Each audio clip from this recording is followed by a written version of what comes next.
Sobre las 10:30 de la noche del 30 de septiembre de 1975, un vigilante nocturno estaba haciendo su ronda habitual cuando de repente parece escuchar una serie de golpes, de quejidos, y se da cuenta de que provenían del maletero de un Fiat 125 blanco. Fuerzan el maletero y encuentran a dos jóvenes con evidentes signos de violencia. Hola a todos. Bienvenidos a mi canal, yo soy Nacho Martín. Si no me conocéis, bienvenidos. Y si ya me conocéis, pues me encanta veros de aquí de vuelta. Nada, sé que la última vez dije que iba a traer vídeos con más frecuencia. Por lo menos no lo he dejado, tengo que decirlo. Pero es cierto que he tardado más de la cuenta, porque al final he tenido que renovar todo el equipo. Se me ha complicado pues, absolutamente todo. No solamente el look he tenido que renovarlo, sino que también al final entre ordenador, que es nuevo, el sistema de grabación, el micrófono, pues echar el tiempo encima. Pero bueno, yo sé que esto me va a motivar a seguir subiendo con más asiduidad vídeos, simplemente porque me facilita mucho más el trabajo. Y nada, el caso de hoy he de deciros que era uno de los primeros casos que apunté en la lista de los que quería hacer. Y mira, me he lanzado a la piscina. He de avisaros que es un caso un tanto delicado. Para esas personas que sean un poquito más sensibles, quizás os diría que vayáis con cuidado. Aunque es cierto que yo no me voy a poner a dar ningún tipo de detalle escabroso, ni bueno, sabéis que no me va así el morboseo. Las únicas cosas a las que voy a hacer referencia o que voy a contar que sean más explícitas van a ser porque, bueno, pues porque realmente sea importante para la narración. Cualquier otro detalle lo voy a obviar, ¿de acuerdo? Nada, deciros que este es un caso que tenía muchísimas ganas, como ya os he dicho, y con deciros que le llaman el Alcácer italiano, os lo digo todo.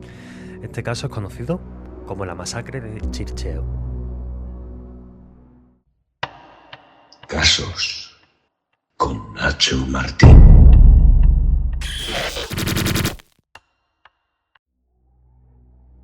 Para ponernos en contexto con este caso, tenemos que trasladarnos a Italia en 1975.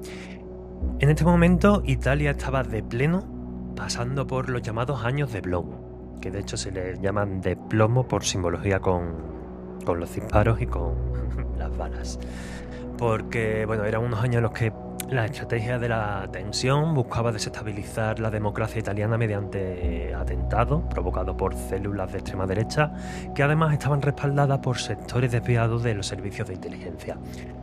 Fue un periodo de agitación social y política de Italia que duró desde finales de los años 60 hasta finales de la década de los 80, marcando pues una ola de incidentes de extrema izquierda, extrema derecha y de terrorismo político, en el que había un conflicto social generalizado y bueno, pues se vivían actos de terrorismo llevados a cabo por grupos paramilitares, ojo, en los que los tiroteos era el pan de cada día.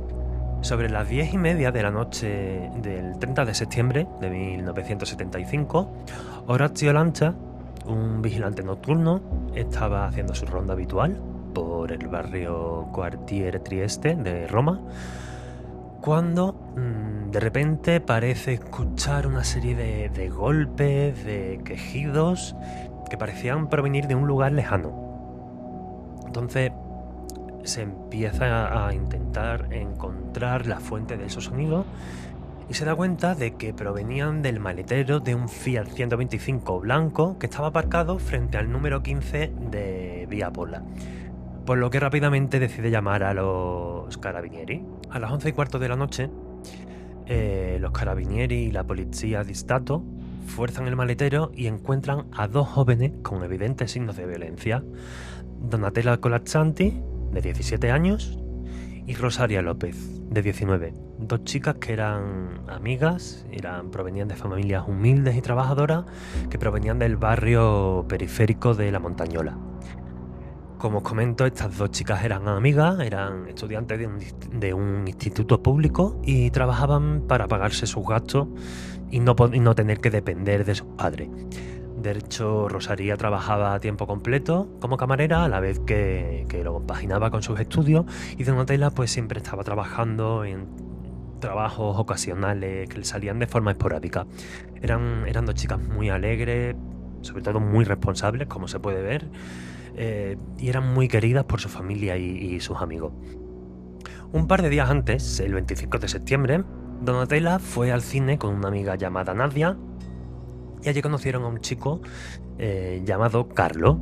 La verdad que el chico es muy amable, muy educado, estuvo con las chicas todo el rato. Y al salir del cine, pues Carlos se ofrece para acercarlas con el coche a su casa. Así que bueno, pues las chicas, como se sentían seguras, el chico había sido muy amable, muy majo y tal, dijeron, venga, ok, o sea, teniendo en cuenta la situación que había en las calles, pues bueno, la verdad que le hacían un favor. De modo que cuando llegaron a casa, antes de bajarse del coche, pues este chico, Carlos, les propone, oye, ¿y si nos vemos dentro de un par de días otra vez? Venga, total. El caso que al final, pues quedaron, pues, se sintieron cómodas con este chico, quedaron de nuevo y les dijo, bueno, pues mira, vamos a quedar con un par de amigos más, a ver si traes una otra amiga nuestra y somos 3 y 3, venga, tal. El caso que se organizaron para quedar Donatella, Nadia, Rosaria, el chico, Carlos y 2 amigos más. Llegado el día de la cita, el lunes 29 de septiembre, Rosaria y Donatella se pasan por casa de Nadia para recogerla para la cita, pero resulta que Nadia no se encontraba en casa porque se había olvidado completamente y había quedado con su hermana. De modo que las chicas acudieron al punto de encuentro, que era el cine en Basade, en Roma, a las 4 de la tarde. Carlo, que era hijo de un famoso arquitecto romano cuyo nombre real era Andrea Gira, no acudió a la cita, pero en su lugar acudieron 2 amigos suyos, Gianni Guido y Angelo Izzo, 2 jóvenes de entre 19 y 22 años que pertenecían a la alta burguesía romana. Los chicos estuvieron tomando algo junto a Donatella y Rosaria en un bar llamado Il Fungo. Y después de un rato de charlas, de risa, pues las invitaron a ir con ellos a San Felice Circeo, que es un municipio de la costa que está a unos 100 kilómetros de Roma, donde Carlo tenía una casa y en la que iba a haber una fiesta esa noche. Entonces las chicas, pues como habían sido muy amables, muy educados y mira, pues se sentían a gusto con estos 2 chicos, aceptaron y se montaron en el coche camino a la casa en la playa de Carlo.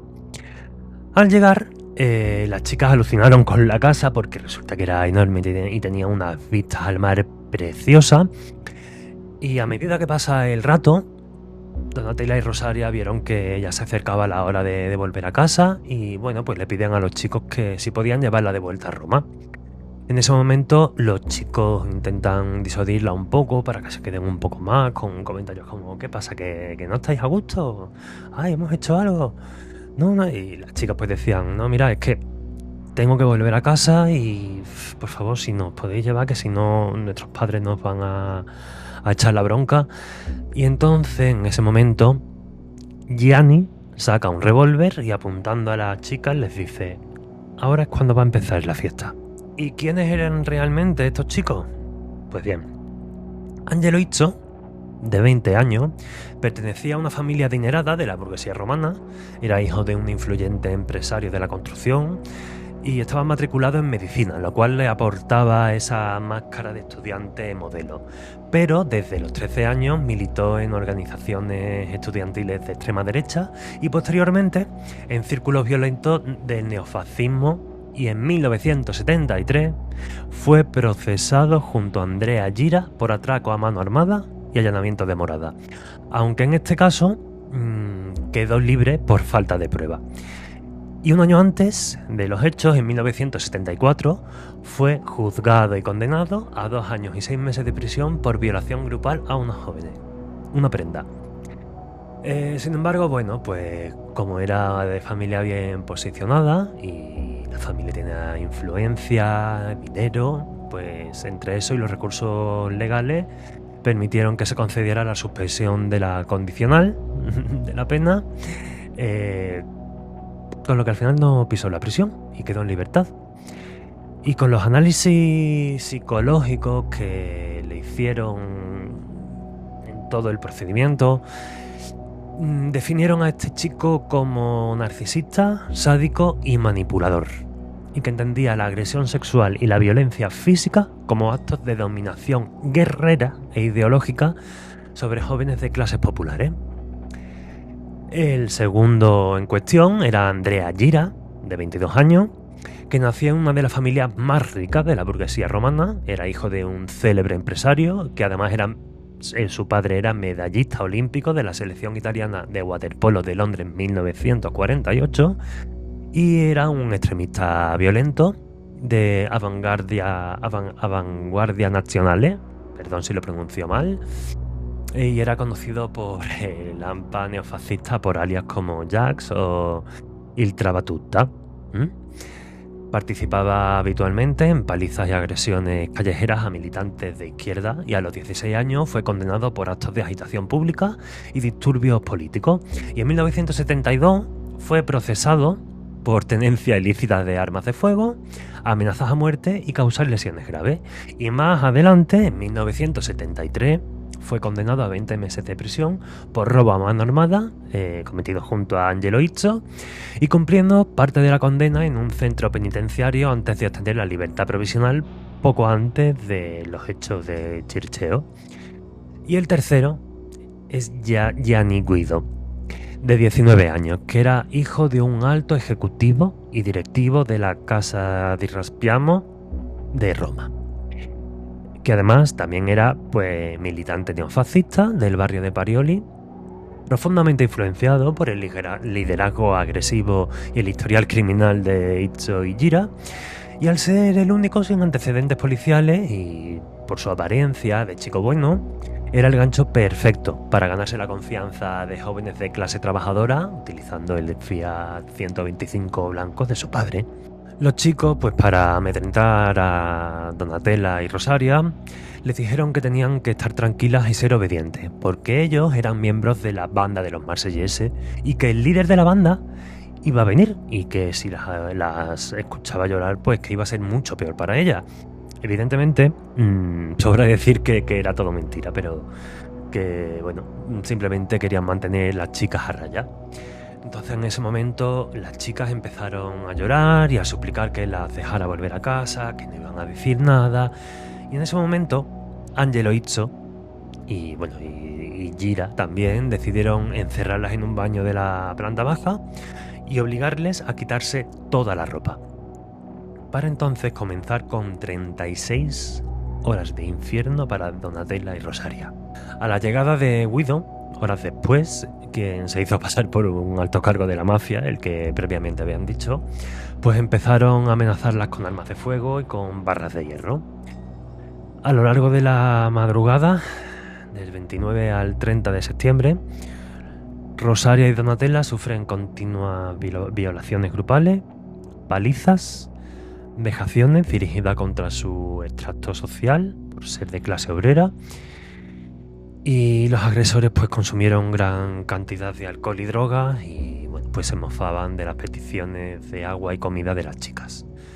Cuando les pareció oportuno, les dijeron a las chicas que les tenían que inyectar una sustancia indeterminada con el objetivo de dormirlas y supuestamente devolverlas a casa. Hay que decir que en este tramo Gianni Guido pues volvió a casa de sus padres para cenar con su familia, y al terminar de cenar volvió a la casa para seguir con las torturas a las chicas. El caso es que le inyectaron esta sustancia a las chicas y al ver que no le surgía ningún efecto, las separaron y subieron a Rosaria a la planta de arriba, mientras que Donatella la volvieron a encerrar en el baño de abajo. Como efectivamente vieron que la inyección no le hacía efecto, empezaron a golpear a Rosaria mientras la violaban y le metían la cabeza en una bañera llena de agua hasta que los gritos de Rosaria dejaron de escucharse. Mientras tanto, Donatella, por su parte, estaba recibiendo golpes de todo tipo. Y ella comenta cómo al dejar de escuchar los gritos de su amiga, supo que había perdido la vida. Comprobaron que Donatella seguía también consciente y volvieron a inyectarle más sustancia. Y viendo que seguía sin hacerle efecto, empezaron a golpearla de todas las maneras posibles y le ataron un cinturón alrededor del cuello para intentar estrangularla. Estos tres salvajes, al ver que no conseguían acabar con la vida de Donatella, empezaron a golpearla con una barra de hierro en la cara mientras decían: ¿pero esta cuándo se muere? En una de estas, pues Donatella perdió el conocimiento. Cuando lo recobró, tomó la decisión, para aferrarse el último hilo de vida que le quedaba, de hacerse la muerta. Entonces relajó completamente todos los músculos de su cuerpo, suprimió la respiración consciente y mantuvo los ojos inmóviles, y con todas las heridas que llevaba encima en el cuerpo, con la conmoción cerebral, la nariz rota, miles de moratones, soportó patadas en el tórax y provocaciones sin emitir ningún tipo de quejido ni movimiento, para que los chicos creyeran que ya había muerto. Por suerte, esta estrategia surgió efecto, y al darla por muerta, Angelo, Andrea y Gianni decidieron enrollar los cuerpos en plásticos y una manta y meterlos en el maletero del Fiat 125 para deshacerse de ellas más adelante. De hecho, Donatella recuerda cómo al cerrar el maletero, uno de estos impresentables dijo: «Mira qué bien duermen estas dos». El caso que a la vuelta de Roma, los chicos aparcaron el coche en el barrio de Guido, y como tenían hambre de tanta actividad, pues deciden ir a un restaurante a cenar.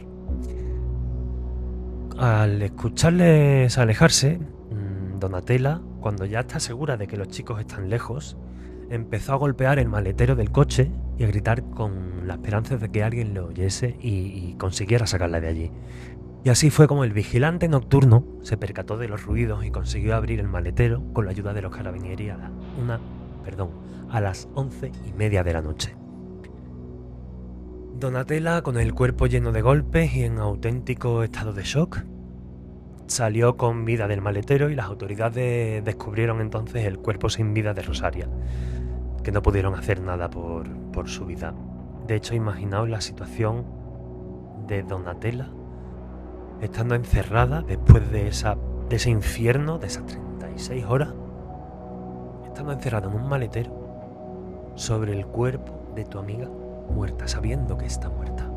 El caso es que Donatella fue trasladada de urgencia al hospital Umberto I, donde proporciona a la policía los nombres directos: Angelo, Gianni y Andrea, y apartando la matrícula del Fiat 127.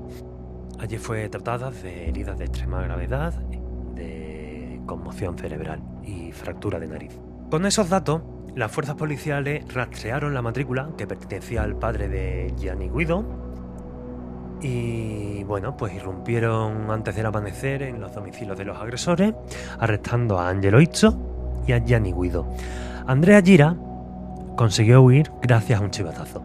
En junio de 1976 dio comienzo en el tribunal de la ciudad de La Latina el juicio por la masacre del Chircheo, bajo un ambiente de enorme tensión política y social.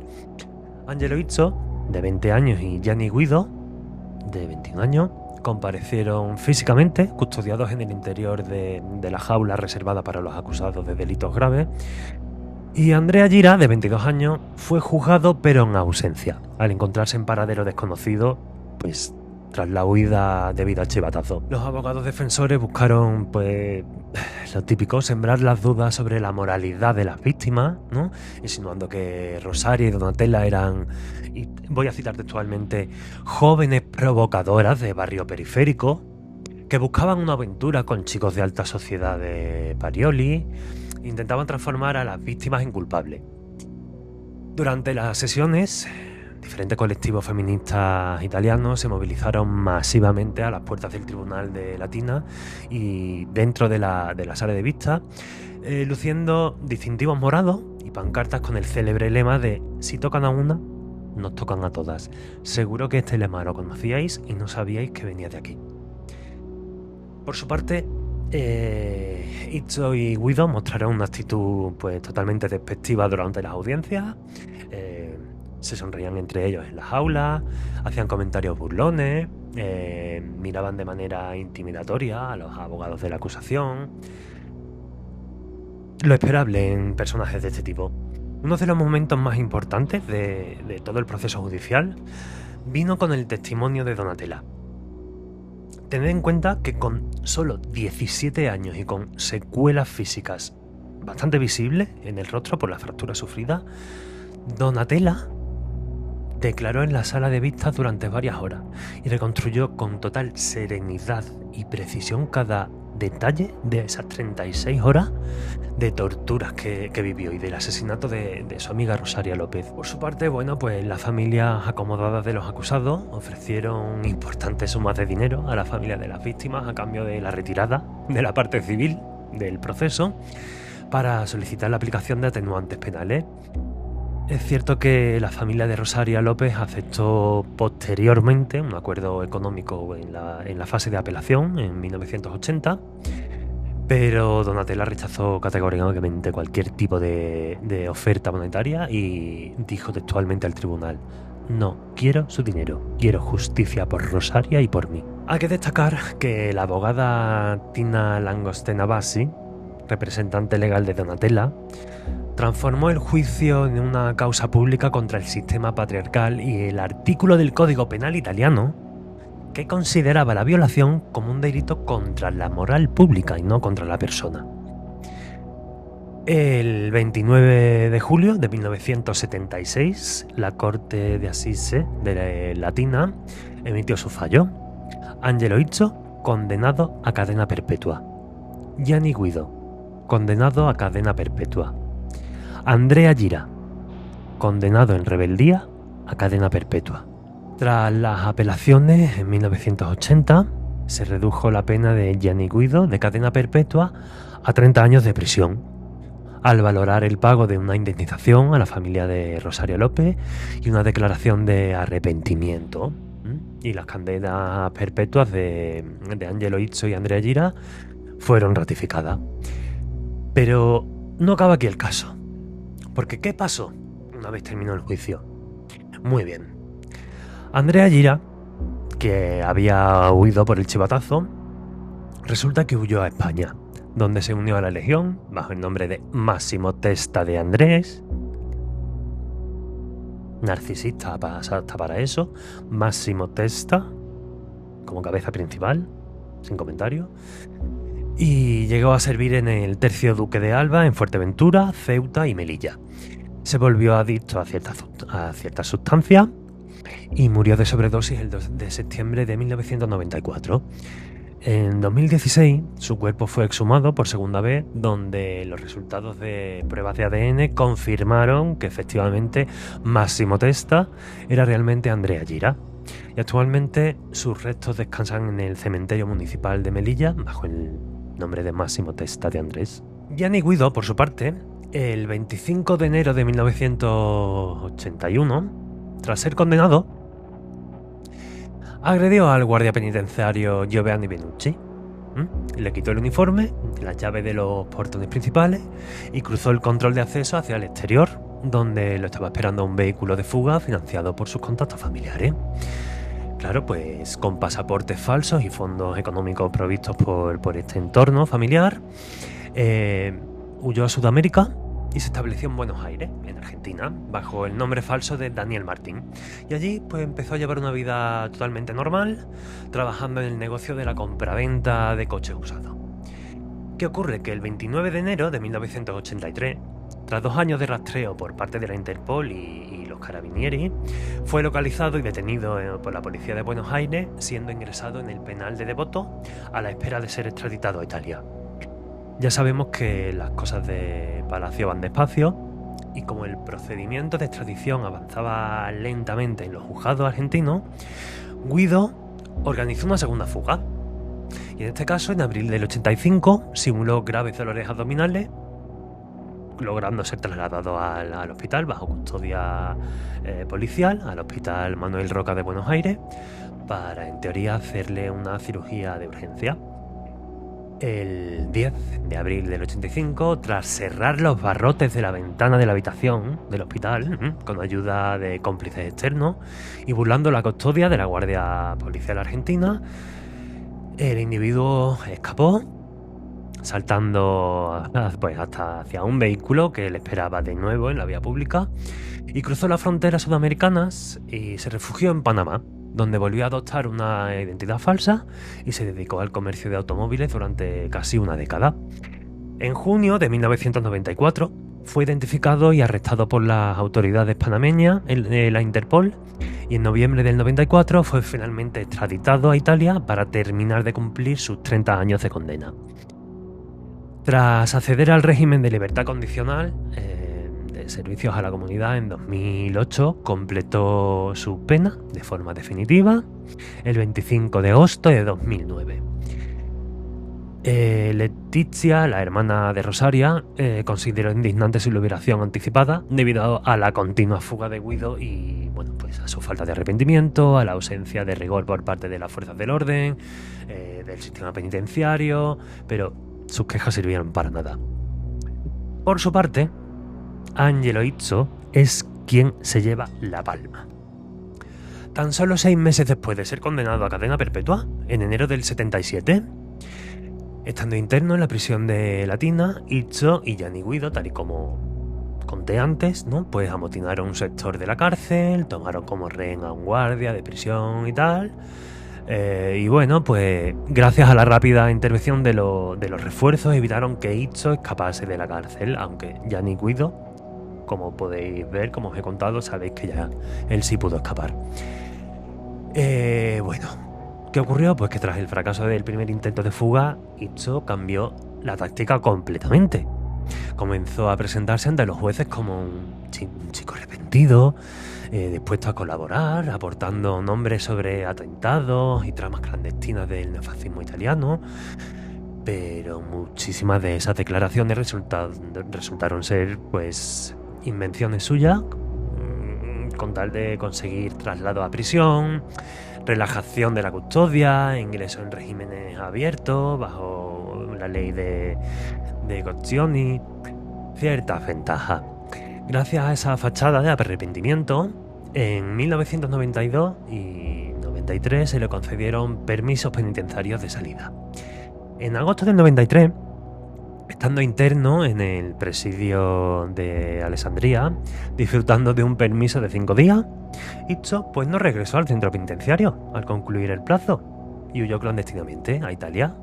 ¿Quién se lo iba a esperar, verdad?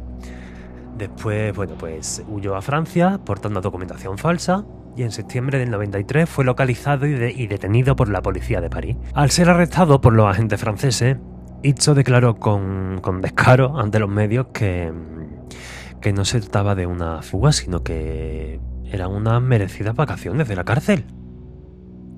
Entonces fue extraditado de vuelta a Italia a finales del 93.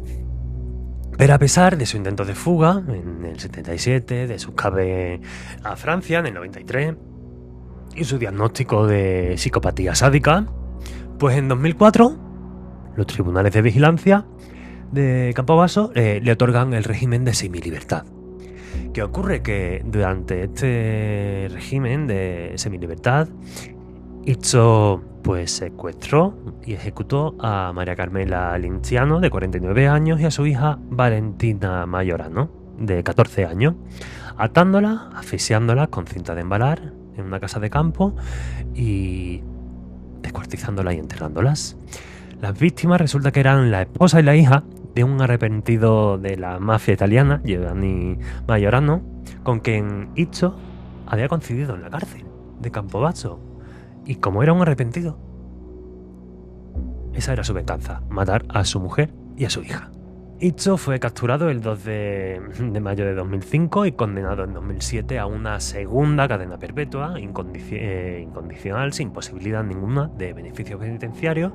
Y de hecho hay imágenes de ese juicio, lo podéis encontrar en internet, en YouTube mismo, y de verdad que pone los pelos de punta ver a ese ser contando en esos juicios con total normalidad, diciendo, sí, bueno, pues es que tuve que matarla y claro, pues cavé un hoyo y la corté en trozos y la eché ahí, claro, porque tenía que deshacerme de ella, sí. Contándolo como el que está diciendo, pues esta mañana me he tomado un café con leche que me ha sentado estupendamente. Igual, o sea, es flipante, de verdad que pone los pelos de punta.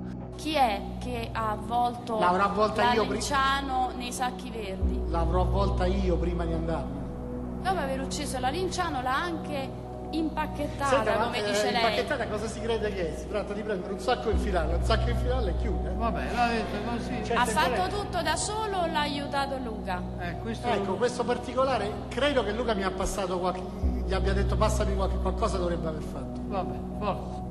Chi è che mette la calce sulla fossa? Lei o Palaia? Mi pare di avergli dato le istruzioni a Palaia, quindi dovrebbe averlo fatto Palaia. Sì, perché gli spiegavo, sì, ora mi ricordo, di non metterla, perché poi sennò l'acqua la lava via, e già mi è successo, che l'acqua la lava via e poi gli animali... Invece tu che devi fare? Devi fare un piccolo stradino di terra, poi ci metti la calce, cioè farlo a strada in maniera che E poi l'acqua... tutto questo quando gliel'ha spiegato a Palaia? Là, sul momento, lì. En 2009, el Tribunal Europeo de Derechos Humanos condenó al Estado italiano por negligencia grave al haber concedido permisos y semilibertad a un criminal de extrema peligrosidad como era Angelo Izzo, vulnerando el derecho a la vida de las víctimas. Parece que por fin se pudo remendar un poquito este caos. Bueno, y por su parte, aquí viene la parte importante para mí, que es Donatella Colazzanti. Donatella, por desgracia, vivió toda su vida con el síndrome de estrés postraumático, con pesadillas y el temor permanente a la represalia de los círculos neofascistas, de varios ligados a los agresores, y se unió activamente a las movilizaciones del movimiento feminista italiano, evidentemente, en las décadas de 1970, 80 y 90. Y su testimonio constante y bueno, pues esa implacable fuerza con la que contaba su experiencia fueron un gran impulsor social que obligó al Parlamento italiano a aprobar la ley número 66 del 15 de febrero de 1996, ojo, 96, la cual reclasificó la violencia sexual como un delito contra la persona y la libertad individual, no hacia la moral pública como estaba hasta ese momento. Y gracias a esa ley también se eliminó el matrimonio reparatorio. Es una pena que Donatella tuviera que pasar por esto para que se consiguiese este avance en la legislación italiana, pero al final Donatella se convirtió en un símbolo de lucha. Mantuvo una vida completamente modesta en Roma, trabajando como funcionaria en la administración pública local y cuidando de su familia. Y como vía de desahogo, esto me parece muy bonito, como vía así de desahogo emocional frente al trauma, pues se dedicó a cultivar la poesía y el teatro. Escribió bastantes textos y piezas dramáticas bajo el seudónimo artístico de Donatella del Greco.